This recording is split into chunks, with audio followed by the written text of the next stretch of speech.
Welcome to the Forbidden Zone. I am the God King Chimulchangguapo, arisen again and your co-host.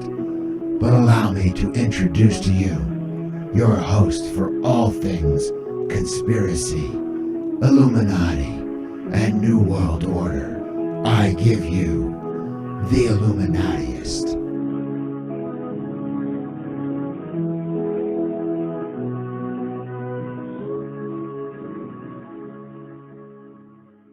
We've given up on numbering these at this point. It might be episode 4, it might be 19, who knows?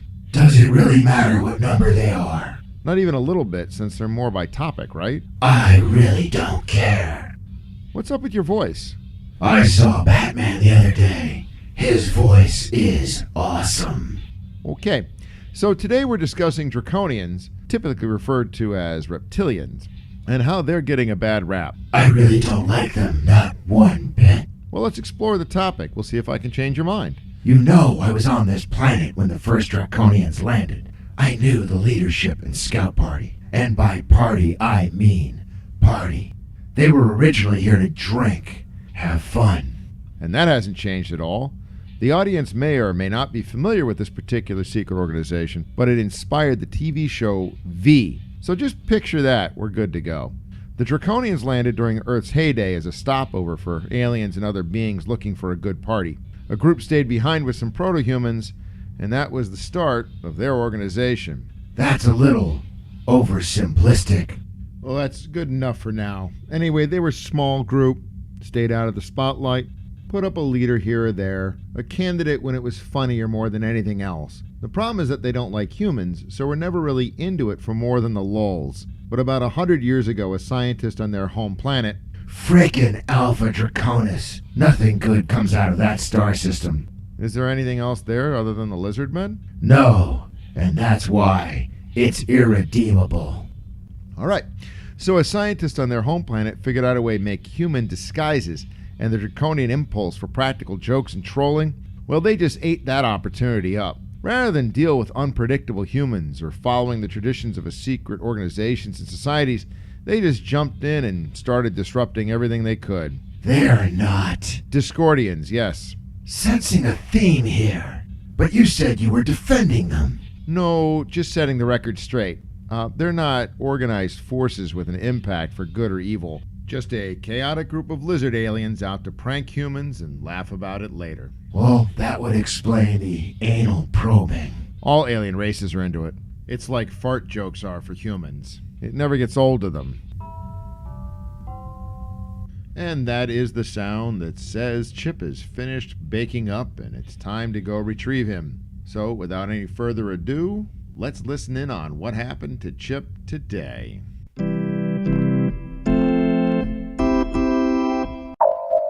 Chip, there's an alarm going off in the lagoon creatures area. Are you down there? I'm doing some fishing. Chip, you know he hates the competition. And the invasion. And people. You need to get out of there. He's not around. I think he's sleeping. And this is really the only downtime I get. And I like to fish. We can talk about this later. You need to get out of there immediately. He knows how to fish. I'm constantly amazed he can do anything other than wander into areas and get killed in graphic and disgusting ways. He knows I can hear him, right? He doesn't care that you can hear him. And he is correct. You need to get out of there. Boss, this is one time I need to put my foot down. I need some relaxing fishing time. And I have a bite on the line. Drop your rod. I bet that's not the first time someone has yelled that at him. Run! I'm reeling this one in, then I'll leave. Is there any other movement? Is anything else coming toward you? Is there spooky music playing in the background? Give me a second. This one's fighting suddenly. I don't think this is going to end well. Does it ever? I'm getting it now. It's slacked up and I'm reeling it in. It's like watching a train slowly bear down on a car on the tracks. Almost there. I bet it is. Oh, hey. I didn't want to catch you. Cue creature. Hey! Hey!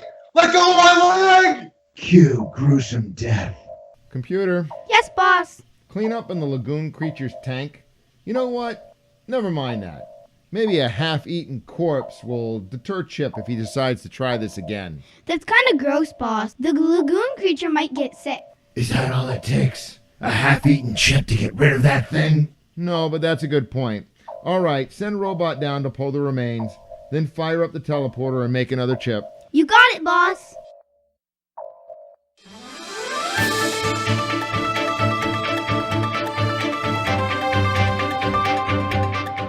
A recent attack by killer bees in Texas has prompted a retaliation with unintentional consequences.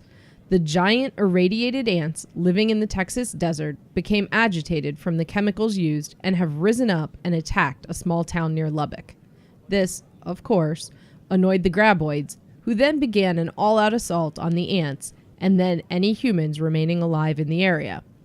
All are cautioned not to travel in the Lubbock area until the Illuminati have contained the situation. If you do need to be in the area for any reason, remember, headshots are not good enough on either ants or graboids. So don't go alone. Always have a flamethrower.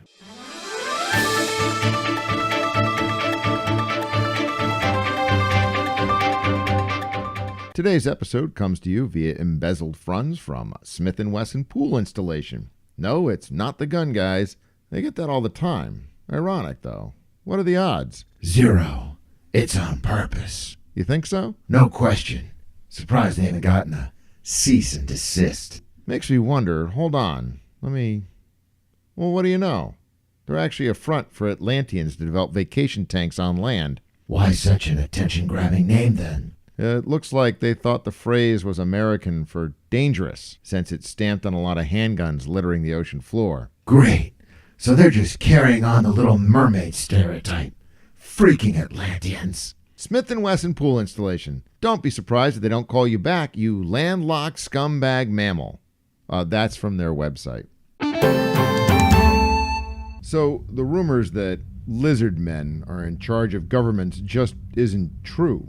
They don't have the attention span to maintain that level of commitment. Occasionally they'll show up somewhere that the chaos or disruption will cause the largest laugh. Venezuela? Can't confirm, but wouldn't be surprised.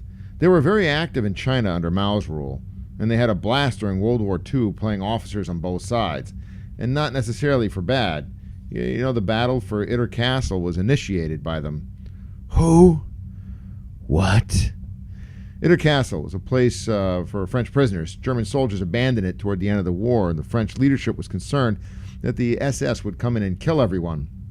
So a couple of draconians disguised as Frenchmen pedaled out on bicycles and found a sympathetic German major who hated the SS.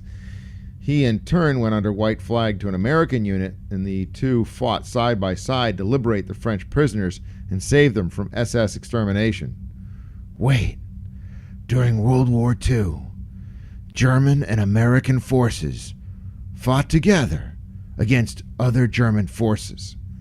Classic draconian humor. Well, what are they up to now? Well, continuing their campaign to wage humor war on humanity. They really just find people to be lower than low, no respect.